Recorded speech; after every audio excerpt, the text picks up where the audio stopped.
how to be profitable in 2024. Marketing has really changed. That there is a path to a career within our practices. Change your website geared more towards them. The multi-generational communication conflicts. People aren't coming to you because you're an in-network provider. They're coming to you because they want a beautiful smile. This is truly what's on the mind of orthodontists. You know, having that high level of service. This day and age, it's all about differentiating yourself. So happy to be here. Hey, Shelley, thanks for joining us. Thanks for having me. Oh, we're ecstatic. I cannot wait to hear what you have to say on these questions. So what, in your opinion, is on the mind of every orthodontist that they don't have a solution for? Great question, Devin. So typically when my prospective clients, doctors reach out to me, their goals are really based on growth. How do I grow? And I would say the second topic is really how to implement new systems. So they're onboarding a new system, a new technology, a new way of treatment, and they're struggling with the implementation piece. So just, operational systems and things like that. And then I would say the third is team. I have a lot of docs call me just with team frustrations, whether it's hiring or the team members not being compliant with their role, not following through. And often there's lack of clear expectations, but frustrations on, gosh, I really want to implement this, but I'm getting pushback from my team, or I need to hire. Finding good quality difference makers in your team is challenging. And so I think that that's also an area that doctors struggle with. I love it. I love it. So you've definitely set up some, let's call them issues, problems that doctors come to you with. I'm a big believer in facing the obstacles and the problems head on as part of finding the solution. Absolutely. So how do you coach your doctors, your practices to lean into these specific obstacles, these specific issues that you've brought to light? How do you coach them to lean into that as part of finding the solution? Yeah, absolutely. So definitely leaning in, but even more so than leaning in, I think you got to go through it. You have to go through the motions. You can't just, kind of dip your shoulder in it. And I think I'm going to try this. And I think I'm going to do that, is really just to move through it. So I'll kind of go back to those focuses and the obstacles and challenges that my doctors have. So let's start with growth. So doctor calls and they're, I've actually had quite a few clients recently say, Shelley, I don't feel like I have unrealistic expectations. I want to produce and get to where I was in 2021 or in 2022, but they have to look at the data. So if you're trying to grow your production and you're not where you are, what does that look like from your data? Because you have to know where you've been and where you are and where you want to go. So where are you down? Are you down in your conversion numbers? Is it a TC training issue? Are you down in your consultations that are on the schedule? So that's more of like a marketing issue. So really knowing why you're struggling in the very specific areas. And then I think you can come up with solutions on tackling those areas. An example of marketing is some practices don't know where their patient base has really come from. Maybe they think they know, like, let's say who their number one doctor referral is. But when you access those reports, and hopefully the team members are asking where these new patients are coming from. How did you hear about us? Should really be that first question. So hopefully all of that is in the system so that when you access those reports for your business, that they're accurate. But a lot of times I'll find that those doctors think they know who their number one referrals are, and they really don't. Or maybe this doctor was their number one referral 5-10 years ago, but they're not anymore. So then you got to find out why.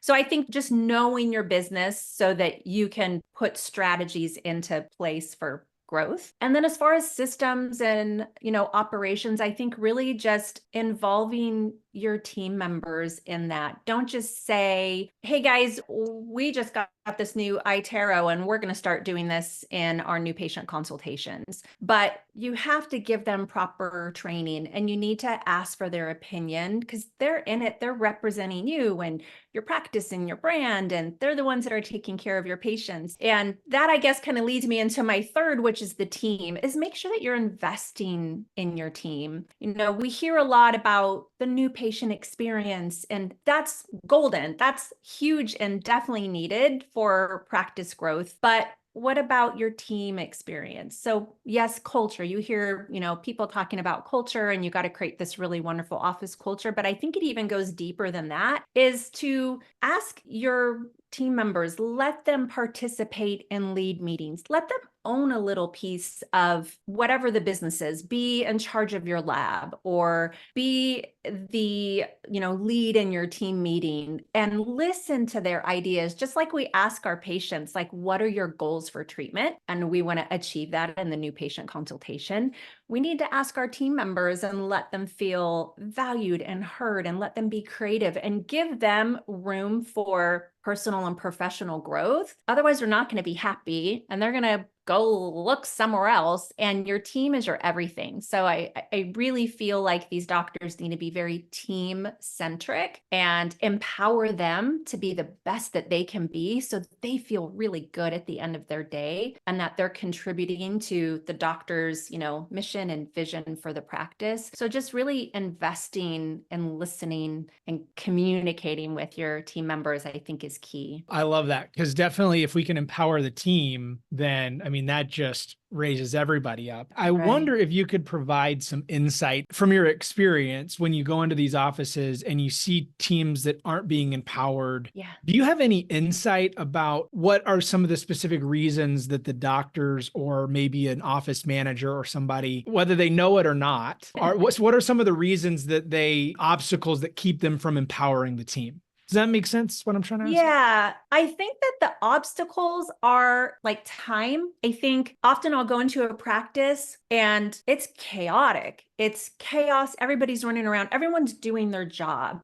So the patients are being seen on time. They're juggling, they're getting all their, clinical x-rays, they're doing everything, they're scheduling the next appointment, but it's not streamlined, and they're working so hard, which you want your team members to work hard, but there's not the opportunity to take a breath. And often, like, that morning huddle doesn't happen. Everybody just kind of flies in at the last minute. There's already patients in the reception area and they're setting my trays and they're just bringing people back because they don't want patients to wait. I think a matter of taking a step back and looking and evaluating. And I love morning huddles. I talk about it a lot in my coaching. And I think it's so important, but doing the morning huddles the right way, I love starting in a positive way. So I like the morning huddles to start off with giving some praise. So whoever the facilitator is, and I like rotating the facilitator, to start off the morning with, you know what? Susan's a rock star. Like, she helped me with my patient. I was having trouble getting this wire in the bracket, or I was running behind and she came in and saved the day. She cleaned my chair for me, whatever it is. So start off the day with just giving a shout out,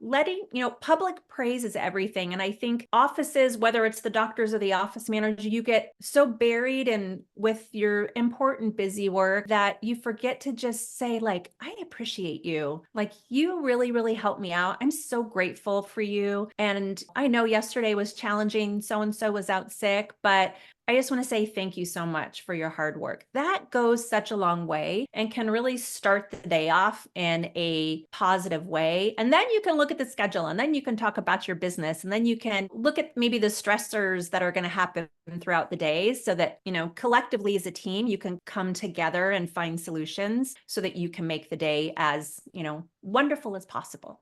Love that insight. One more question on this, because I wasn't really intending to go kind of this deep into it, but you just said so many great things that I really want to help the people that are listening kind of dig into it. One thing that I've heard a lot, and maybe you hear this too, in terms of team huddles specifically, is that, like, and you even mentioned it, I think, they get so busy and the team huddle takes a back seat. What is the practice that you would suggest for making sure that team huddle remains a priority? Is it a scheduling issue? Is it what are the things that they can put into place to really protect that time? Yeah, I think, and this kind of goes back to the system, operational systems. You really need to have these, I don't like the word policies and procedures, but it needs to be a policy. It needs to be, okay, everybody, our first patient is at 9 a.m. today. We have our morning huddle at 8:45 every day, period. You need to make sure that your team understands that the doctor or the practice manager, whoever it is, needs to make it mandatory. You all need to show up. This is what we do. This is how we start our day, and hold the team members accountable. I know I've worked with some doctors and they're like, it doesn't happen. Everybody comes in late. Well, it's almost like parenting. If you allow that behavior, then nothing's going to change. So you need to put some things, concrete things, come together as a team, but let them know it's for them. You guys, I want you to enjoy your days here in the office. I don't want you to be stressed. In order for us to have a really great day together and give 200% to our patients and to one another, to our team, this is how we're going to be starting off our day. Not, running in like a chicken with your head cut off, but coming together, giving some shout outs, talking about all the great things that you're doing as a team is really going to set the stage for a really fantastic day. Love it. I love it. And I would say, and as a question, and doctors should lead by example. Yes. But funny you say that. A lot of my offices, the doctors don't always arrive to the practice early before the patient. But what I tell my teams are that's okay. Really, the doctor is a guest at the huddle. I don't even like the doctor to lead the huddle. The doctor is a guest. He should have an empowered team that are basically going to tell the doctor, doctor, I got this. This is what's happening today. So-and-so did a fantastic job. So that's why I like rotating the facilitators. I don't want it to always be an office manager, or always be the TC, or always be the clinical lead. You can have a facilitator, but every team member has a piece of that huddle that they're talking about. So the clinical lead has, they're going to be talking about the labs, or we're having an issue, or we have a TLC patient that's coming in today. The scheduling coordinator is going to be talking about the available appointments, the emergency patients that are coming in for the day. The TC can talk about business and yesterday's successes with same day starts and things like that. So truly the doctor is a guest. So no excuses, people. You have to do your morning huddle. And doctors, if you're there, awesome. But if you're not, then the show must go on. Okay, great. I love that perspective. All right. So Shelley, tell us a little bit about yourself, who you are, what you do. We'd love to learn more about you. Thanks. I'm Shelly Bosstrap. I am owner and founder of Align My Practice Consulting. I've been in this industry. I'm not going to tell you the exact years because then you'll know how old I am, but let's just say it's a lot. It's over 2 decades.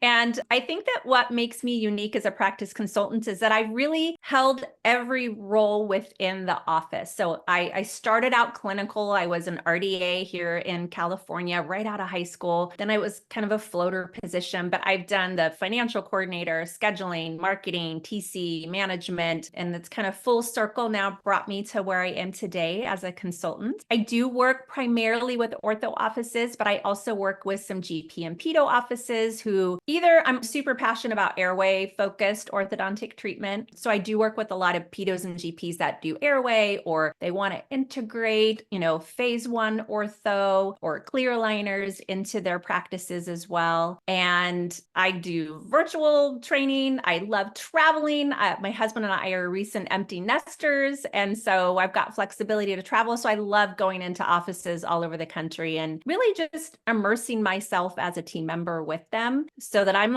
in the trenches with them and we all succeed together. I love it. I love it. Well, and congrats on being an empty nester, huh?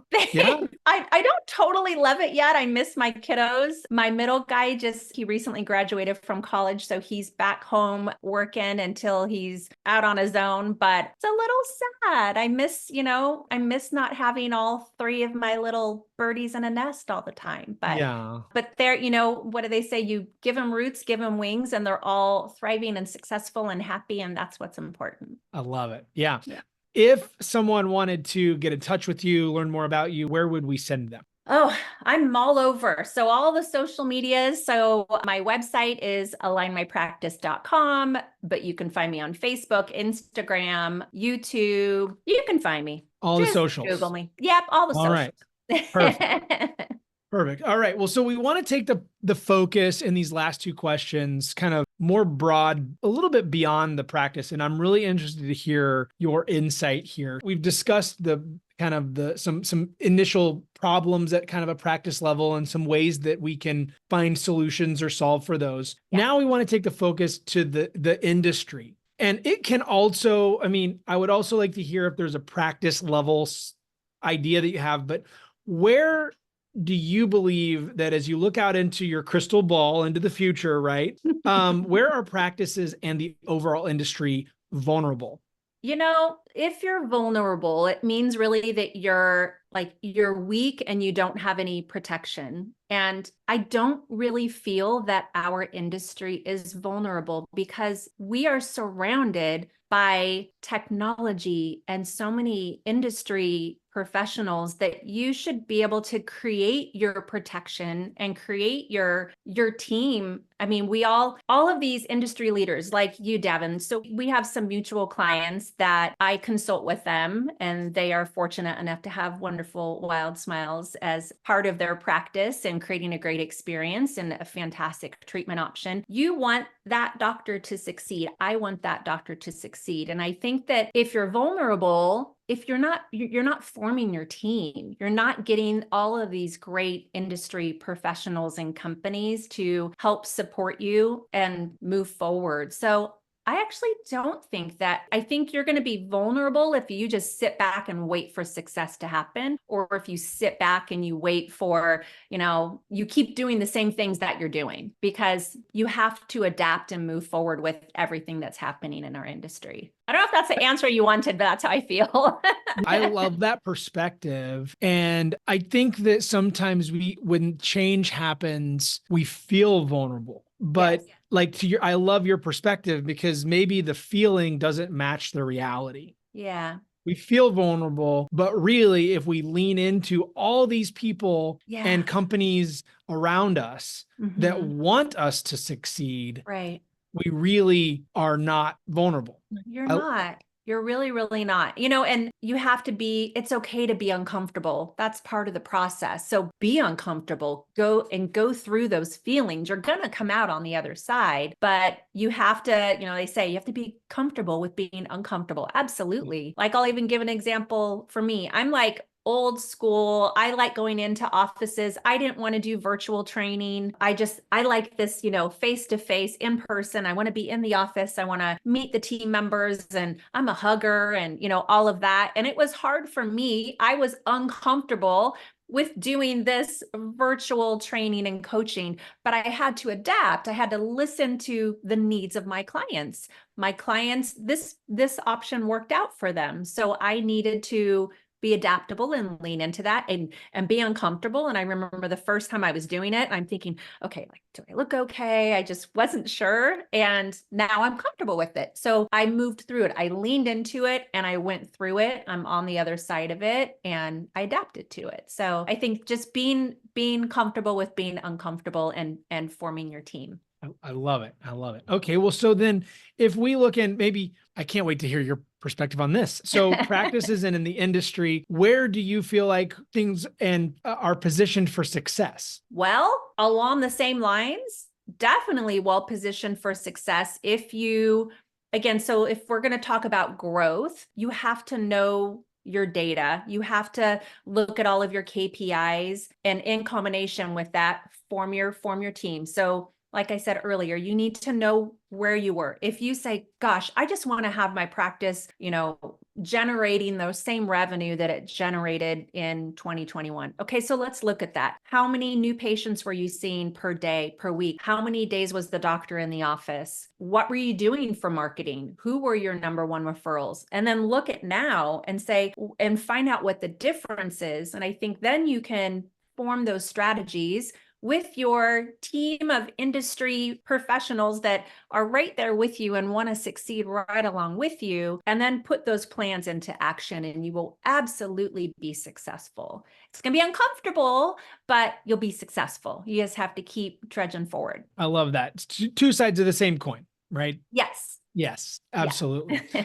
Okay, well, so we've discussed quite a number of things, and we want this podcast to be something that busy professionals in our industry can listen to and take away some nuggets that are actually implementable, like next business day, right? So if you could boil down kind of some concrete next steps, 1 to 3, you don't have to have 3, but we would love for you to have at least 1 for our listeners to take back and be able to implement, next business day. What are your recommendations there? Yeah, I think finding a mentor to help you, someone that you look up to that has gone through the same struggles that you might be going through. It might not even be one person. It might be a consultant, it might be another doctor, it might be a study club, it might be a Facebook group. So I think finding a mentor that you can troubleshoot things with and talk to and have guidance with to help you, I think that's important. And investing in your team. I think just having, maybe even having like a kickoff meeting with your team and talk to your team and let your team know, hey guys, this is where I want to go with the practice. This is where we were. This is where we are. This is where I want to go. But invite them to be a part of your growth journey and ask for their feedback. Do you guys have any ideas? I think that your team members are going to be more on board with your vision if you show them that you value their feedback and you listen and implement their ideas into your practice's vision and mission. So I think that's really the first step, is have kind of a kickoff meeting so that you and your team are coming together as a board to get your practice where you want it to go. And then just forming your, team, finding like your more, executive team where you can find a mentor and a group of like-minded doctors that you can work together and support one another, I think is key. I think sometimes doctors feel like they're alone and they don't have, they see other people maybe being successful and they feel alone on what's wrong and why aren't I, why is my practice maybe not as successful as theirs? So I think just finding your mentors and your people who can support you and help you grow, help you get to where you want to go. I love it. Those are awesome recommendation. And I really appreciate that you've taken the time to give us your expertise on this. So thank you very much. Of course. I do have one last question for you. Okay. So this is, everybody is being asked this question and no one had a heads up. Okay. So Awesome. yeah, I think you're going to like it. Because you do a great job of sharing, like you shared a couple personal stories. So I think you definitely understand the value and power of story, right, in what we're doing here. And as a company, with WildSmiles, we're trying to understand and make sure that we're supporting the story that our customers are living and that their patients are living. And you're doing the same. So in line with that story, that idea of story, who or what is your favorite villain, and who or what is your favorite hero? Because those are the two things that make every story great, right? Wow. My favorite villain. I don't like villains, Davin. I'm like the positive, the good guy always wins. I'm going to say Ursula from Little Mermaid for really no reason at all. She has a great voice. I like singing. So I like, and I don't think she's all that terrible. And this is, Little Mermaid was something that my kids enjoyed and I enjoyed. And then hero, can it be like a human or does it have to be like a Marvel character? It can be anything you want, whatever you think a hero is. I'm going to say my mom. I love that. My mom is my hero, and she's actually gone through quite a lot in the last 12 months, and she had to have grit and strength and courage, and she's here today, and I'm very proud of her. And she's been like my best friend and my biggest supporter in all of my entrepreneurial ventures. So I would say my mom is my hero. There we go. Shout out to Pat. Shout out to Pat. There we go. Yeah. Thank you, Pat. Well, I love it. No, I think it's great. And I think villains make the story more interesting because it gives the hero someone to battle against, to win and overcome the day. So even though I'm with you, villains don't have to be all that bad, but it definitely makes for a good story. Yes. I love when kind of crazy things happen and that aren't planned. And I always say that I'm like, that's going to make for a really good story. Like we're going to, in a year from now, like when we get through this, even though today seems awful and terrible, we're going to all laugh about it. So I love that. There we go. Well, Shelly, thanks for giving us your time, sharing your wisdom and insight with us. We really appreciate it. Thanks for having me, Davin. This was fun.